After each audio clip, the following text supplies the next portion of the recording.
Welcome to the Family Brand Show. We're Chris and Melissa Smith of FamilyBrand.com, husband and wife, parents of 5, and we want to help you take back your family and to live life on your terms. And we know being a family can feel really overwhelming. Parents tell us they feel like they're being pulled in a million different directions. It's so challenging to navigate the uncertainty and all the chaos that's happening in the world right now. And that's why we want to bring you every single week actionable tips and strategies that you can implement in your daily life to become a better parent, to become a better spouse, and to build a stronger family. And look, there's never been a better time and a more important time than right now to take back your family. You can define what your family stands for, or the world is going to do it for you. And the world needs strong families now more than ever. And it starts right here with your family. Okay, so Melissa has no idea what we're going to talk about right now in this episode, and I intentionally planned it that way. This fun little game Chris likes to play sometimes. I just hit record. Okay, Melissa, I want you to think about a time in your life, in any area of your life, personal, health, marriage, family, relationship, friendship, business, where you got really committed to something and you absolutely decided that you were going to do something, and then you did it. So it wasn't like a casual, like, I may want to do this, or this is kind of interesting to me. No, this is like one of those moments where you had like a radical commitment and you took decisive action, and you consciously remember, like, I am going to do this. The one that's coming to mind is one that, I mean, a few things come to mind, but the one that comes to mind that I don't think I've ever talked about is when my sister and I decided that we wanted to sell. We wanted to sell like vintage things. We wanted to have like a little business selling vintage things. Yeah, that's awesome. I remember that. And you guys did. And you went, you had a booth twice at, what was it called? Junk in the Trunk? 3 times. Yeah, we did. It's this big market in Phoenix. Yeah, it's called Junk in the Trunk. And it's a really big market. And I don't know what possessed us to be like, yeah, we should have a booth here. We're qualified. We have the experience to have a booth here, but we did it twice together. And then I think the third time she maybe just had a baby. So I recruited a couple of their friends to do it with me, but it was really fun. Like a funny little side quest of my life. And what was it that led up to that? Like, what was happening that had you be like, you know what? Not just I want to do this, like, I'm going to do this. Did you read something? Did you see something? Did someone tell you you should start a side business? Or was it just kind of like, this just kind of calls to me? I don't even know why. I think it was that. Like, I don't even remember anything other than it was interesting to me and it was interesting to my sister. And we thought, like, you know, we were both at a spot in our lives where we felt like we had the capacity to do something about it and to craft during nap time, and we just decided to do it. And I remember, like, you guys were successful at it. Yeah, it was really fun. And like our garage got transformed into Melissa's workshop, and she was up crafting and building things, and also just like curating and buying things. Yeah. So for you, it doesn't occur to you like it was casual, like, oh, I'll just kind of experiment with this. Like, you guys decided, we're all in, invested in it, invested time, money, got a booth, right? Yeah, and then it was all I thought about probably for, I can't remember when we signed up. And let's say the first one was in the fall, you know, for that whole spring, summer, you know, we were prepping for it. And then we had to rent a U-Haul and drive the U-Haul down there. Did you come with us to help us unload? Yeah. Yeah, it's like a big production. And then you have to like make your booth look pretty, and, you know, all the details of all of it that consumed me. What was that business called? Yarn Chasers. Yarn Chasers. Yeah. And it's so funny. I totally forgot about that. But now that you bring that up, I'm like, yeah, actually, I can see now. You guys were all in. You committed, full send, decided. Yeah, And we'd go on like these junking trips up to northern Arizona. And what was that guy's yard? Your favorite place to go? yeah, it was, his name was Lamel. You know Lamel's. If you know, you know. He goes back, I think, to Kansas or Nebraska.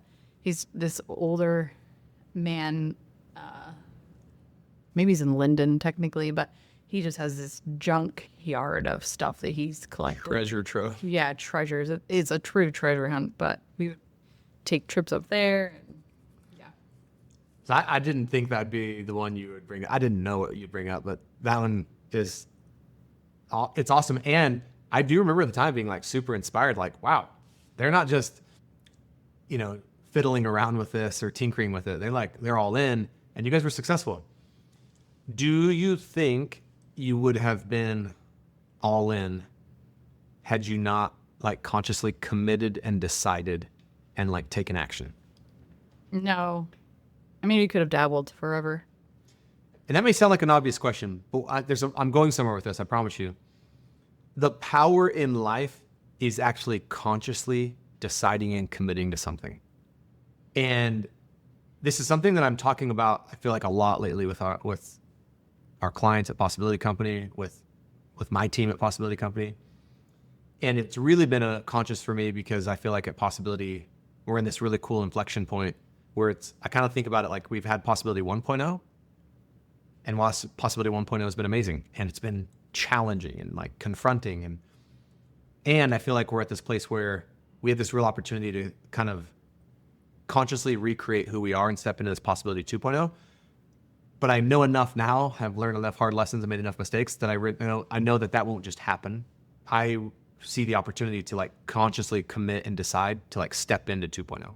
Because I could just sit and say like, hey, this is kind of calling to me, kind of like that did to you. It's like, I don't know why, and that's what I found in these moments. You can't really even explain them. It's like, yeah, something's kind of like calling to me and there's an interest here and something I can't shake it. Whenever that's happening, you could just say, you know what? I'm just going to kind of like wait and see what happens and see if it like works itself out, see what comes of this. Or you could say, you know what? Because this is calling to me and there's kind of like an interest here, why don't I just consciously decide to do it and pursue it and commit to it and be all in on it and see what happens? So there's two ways of like seeing what happens. One is to like sit back and not take a lot of action and see what happens, which will likely be not much. Or you consciously decide, commit, go all in, and make it happen.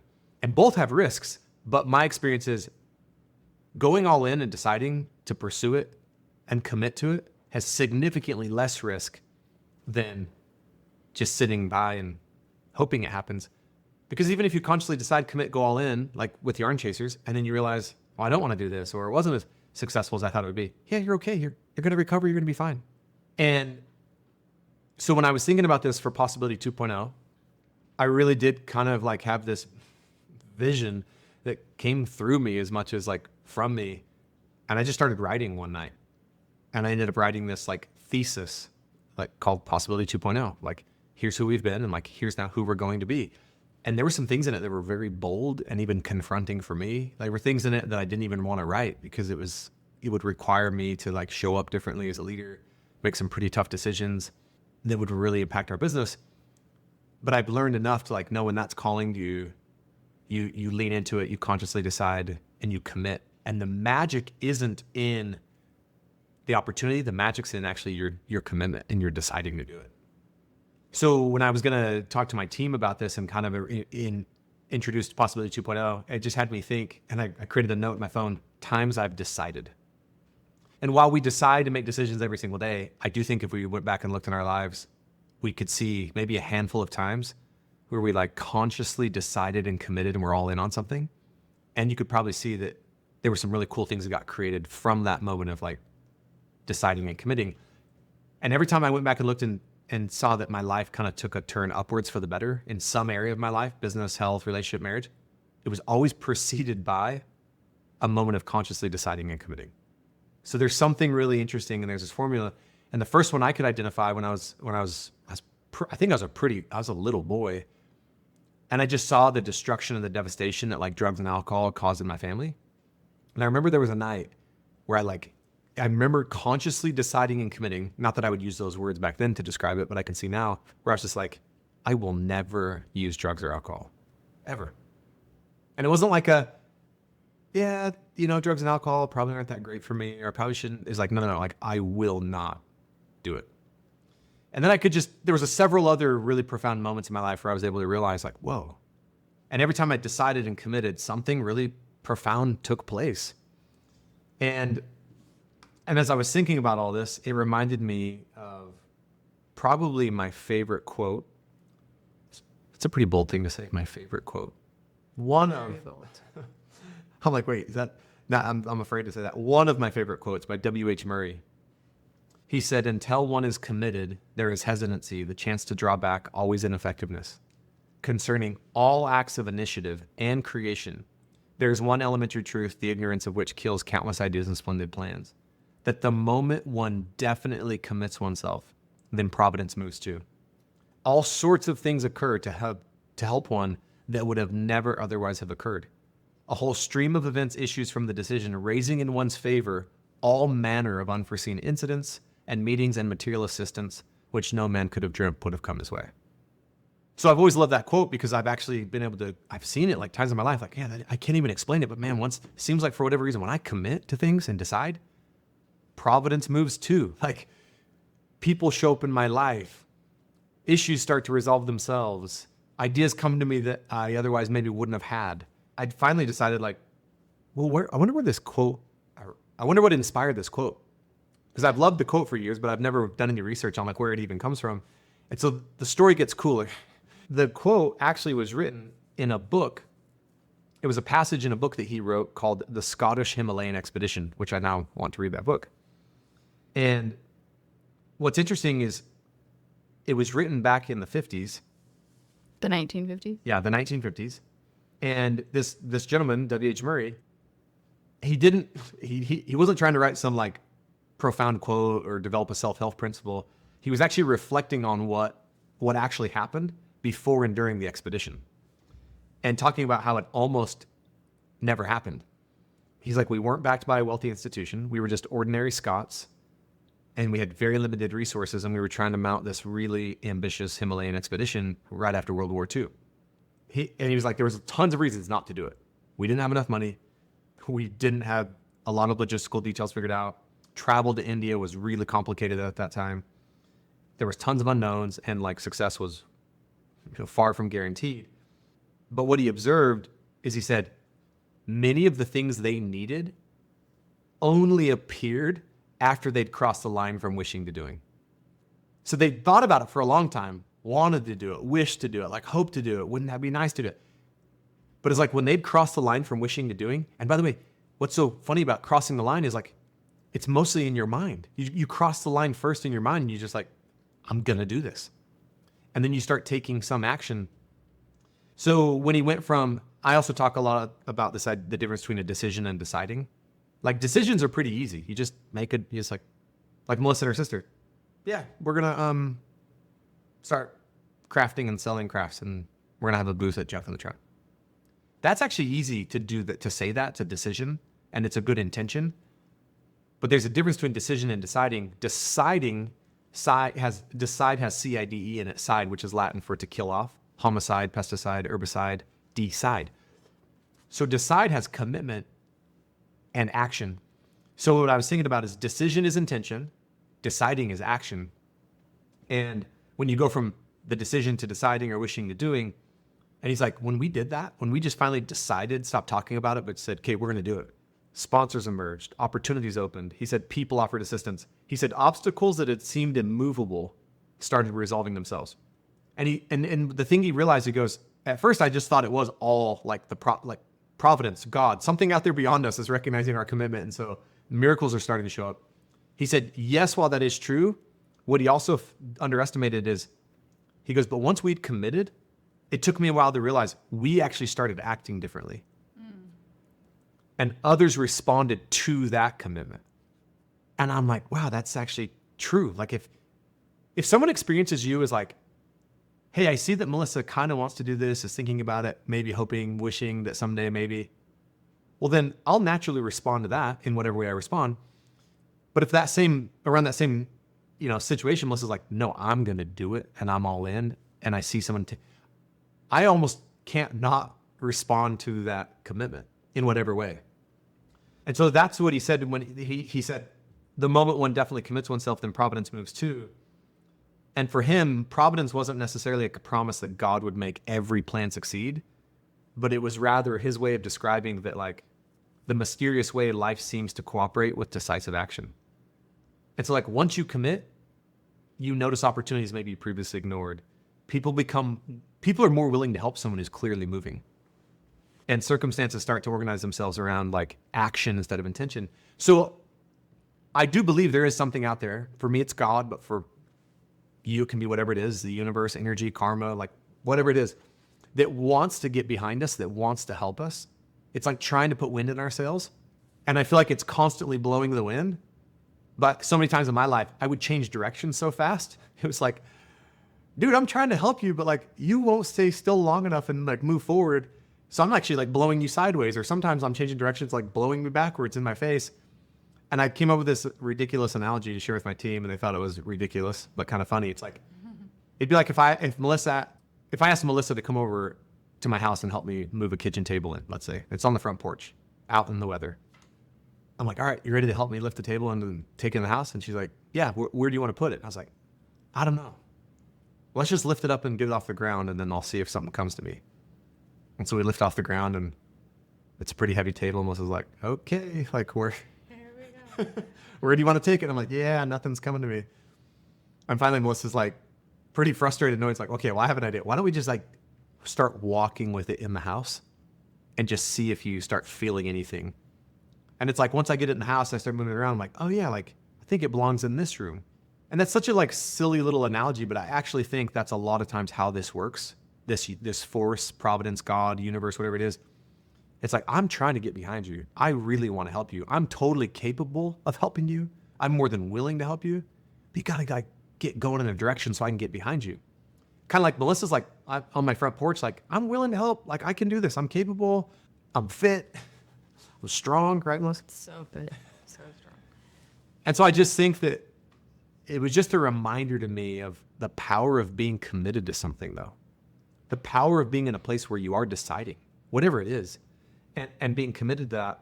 And then another thing he shared is this part, until one is committed, there is hesitancy, the chance to draw back, always ineffectiveness. So it's like, until you commit, it's easy just to be like, I'll just, never mind. And what he's saying is that indecision has a hidden cost. It's not merely that nothing happens. It prevents the chain of events that only action can trigger. So your indecision, the cost isn't just like, well, I didn't do it. It's like, no. You're missing out on all of those like unforeseen circumstances, material assistance, and miracles that could show up. And the thing that the final thing that really stood out to me when he said, the expedition and the success of it was not born from certainty. It was born from commitment. If we'd waited for the certainty, we'd have never left Scotland. It's like the deciding was the catalyst. My whole point in saying all this, just like with Melissa, I would encourage you to go back and look in your life and see, like, because you'll be able to identify at least one, maybe multiple, where it's like, you know what? I've actually experienced this before. There have been times in my life where I really decided and committed. And maybe it wasn't easy or wasn't perfect, but it's like, and it worked. It worked out.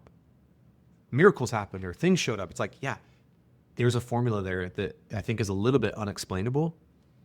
And when I coached with Steve Hardison, he's amazing. And one of the things he would talk about is when someone gets radically committed, it creates a black hole in the universe. And it starts pulling things towards that black hole to assist you. People, ideas, resources. I also think Melissa and I had a time where, when I first started the Campfire Effect, we got really committed to some things. We decided we're going to buy this type of home. We're going to drive these types of cars. We're going to go on these types of trips. Like, we're going to spend our time this way. Like, we're going to have this kind of backyard. And I remember for us, it was like it wasn't a casual, oh, that'd be kind of cool. Like, we created vision boards. We put the house that we wanted to, like, we decided, we committed. And I remember Melissa one day, I hate to admit it, but I kind of forgot about the vision board. I didn't look at it that often. And Melissa either has me come into the bedroom or brings it to me somewhere and goes, look at this. And I was like, oh my gosh, like, that looks like the truck I drive now. Not the exact, but same model, like slightly different color. It's like that house we put on there years ago actually kind of looks like how we've remodeled our house. But we never we didn't look at that vision board and then decide how to model. Point being is, we had accomplished a lot of things. And then I think what we failed to do at that point, looking back, is we didn't re-up our commitment. we kind of just checked the box and we're like, dude, that's awesome. There was nothing we were deciding consciously to move towards again, which is okay as well. But I think it was a little while later, we kind of had this conversation on a date one time, and it's like, hey, we just kind of felt like something was maybe off or missing, and we realized it was like, oh, there's nothing that we're like right now consciously committed to and moving towards. So there's no black hole out there, if you will, open for us. And I'm also not saying that you always have to be committed to something and be consciously deciding towards something in the pursuit of like more. It's like sometimes the thing you might be consciously deciding, committing to is less, or, and so it was just a reminder to me of like, miracles happen when you consciously decide and get radically committed. Things show up. People show up. It reminds me of a little devotional me and the kids had earlier this week. Just this one phrase, seek and expect miracles, and how I think so often in our lives there are miracles already happening that we're maybe not recognizing. That I think it's useful to like kind of sit with that question, like, where have I seen the hand of God, or where have I experienced miracles? But then also like be looking for them. And I know it's not exactly what you're saying, but I think, yeah, as you decide, like, those miracles maybe do become more apparent, and do maybe you notice them more too. I was going to tell you, I was driving the other night. I drove to look at trucks, and up in Safford, there was out in front of one of the churches, there was a sign that said "Expect Miracles," and we just been talking about that. I took a picture of it. Cool. And look, at any time in your life, in any situation of your life, you can expect miracles, and I think that's an exercise in faith to expect miracles. And I would say, for me, it's like I feel like I can expect them even more though, if I've also done my part of like the committing and the deciding. And I think you dramatically increase your odds of having some help. So, okay, go ahead. Question. So if there's something that, like, I'm reflecting back on my time with my sister doing, again, we called it yarn chasers, and we don't really do anything with it anymore. Like, how do you know? I mean, I have like a lot of things I could say about it, like how I think it benefited me and how that even impacts me to this day. But for someone who's like, but I don't know, like, is this just like this idea that maybe is in the back of your mind that you're like trying to figure out and trying to decide. What if you're like uncertain about it, and you're like, I just don't know. Yeah, then you do it anyways. So it reminds me of this another talk by a religious leader that we heard, where he and his dad were driving in some rural Utah and some back roads one day, just out exploring, and they came to kind of a fork in the road that didn't look familiar to the boy or his dad, and so they decided to pray, and they felt very like clear that it was this particular path they should go down this road. And so that, it's in a way they committed, they decided we're driving down this road. They didn't sit there and go, well, until we know exactly what path to go down, we're not going to move. It's like, well, they'd still be out there in rural Utah, right? So they drove, and after not too long, the road was a dead end. And that son was like really confused by that, perplexed. He asked his dad, he goes, why would God have us go down a road that was a dead end? And kind of like interpreted it like either God was wrong or we got it wrong. And Prayer didn't work. Yeah, prayer didn't work.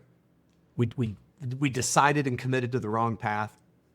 And his dad had this really awesome perspective, which was like, well, or God wanted us to go down this road so that we would absolutely know for certain that it wasn't the right one. And that way we could have complete confidence in going down this other one. Otherwise, we might have been driving forever and kind of constantly second guessing ourselves. And so I think you only lose by not choosing and deciding. When you choose and decide, you win. Because you either go down a path and ultimately realize like, oh, this wasn't for me, or it wasn't forever, but man, I can acknowledge like I had the faith to choose and decide, and the lessons that I learned by choosing and deciding, those will never leave me. And I can apply those to something else. And so I think there's like, there are some reasons to not choose and decide, but they're not as good as the reasons to choose and decide. And think about the type of person you become. You can either become a person that's filled with indecision and like, I never commit, I never decide. And I don't think that's going to lead to a life that has you experience what is truly possible for you. Or you can be a person that's like, I'm not afraid to commit and decide. And every time I commit and decide doesn't mean it's going to be technically the right decision or the right choice. But what's more important, I think, than always having the right commitment or the right deciding or the right choice is being a person who's not afraid to decide. Being a person who's not afraid to commit and be all in. Because if you're a person that's willing to commit and decide and be all in, you're eventually going to land on something, right? That's really aligned for you, that's really great. And it may only last a season. So, and I do think that's important to ask yourself. I don't think this is a one-time thing. I also don't think you need to be like having these conscious deciding, committing conversations every day or even every week or every other month. But I do feel like there are seasons of our life or times of our life where something's like intriguing to us or calling to us. And it, as long as it's like a halfway good idea, where you're like a little bit, you're sure you could do it, choose, decide. And that to me is the biggest lesson in this is be a person who decides, be a person who commits. And I think miracles will show up in your life. All right. So that is it for today's episode of the Family Brand Podcast. But before you go, we have something fun for you. Yeah. Like if you've ever wondered, okay, so how's our family culture actually doing? We've got an incredible quiz for that. Good news, it's quick, it's free, and when you're done with that quiz, we'll even email you this awesome PDF full of practical ways to strengthen your family culture right away. So all you have to do is go to familybrand.com/quiz, take the quiz, grab the PDF. We'll see you next time.